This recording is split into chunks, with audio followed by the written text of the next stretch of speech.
ইতালির ভেনিসে শুরু হয়েছে মেরিনা আভরামোভিচের নতুন প্রদর্শনী ট্রান্সফর্মিং এনার্জি। এখানে দর্শকরা শুধু দেখছেন না, বরং সরাসরি অংশ নিচ্ছেন। স্ফটিক ও খনিজ দিয়ে তৈরি শিল্পবস্তু ছুঁয়ে বা অনুভব করে এক ধরনের নতুন অভিজ্ঞতা পাচ্ছেন সবাই।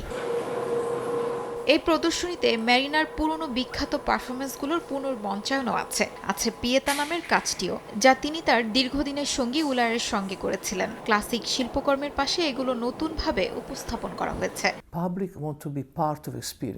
এটি জীবন্ত শিল্পের একটি মাধ্যম, কারণ আপনি যখন কোনো প্রদর্শনীতে যান, দেয়ালে ঝুলানো মাস্টারপিস বা চিত্রকর্ম দেখেন, পরে আবার ফিরে গিয়েও সেগুলো দেখতে পারেন। কিন্তু পারফরমেন্স এমন কিছু যা নিজেই জীবন।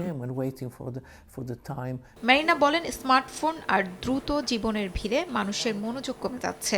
তাই তিনি চাইছেন শিল্পের মাধ্যমে মানুষকে আবারও থামিয়ে অনুভব করাতে। ইতিহাস গড়া এই শোতে মেরিনা হয়েছেন প্রথম জীবিত নারী শিল্পী যিনি এত বড় একক প্রদর্শনীর সম্মান পেয়েছেন।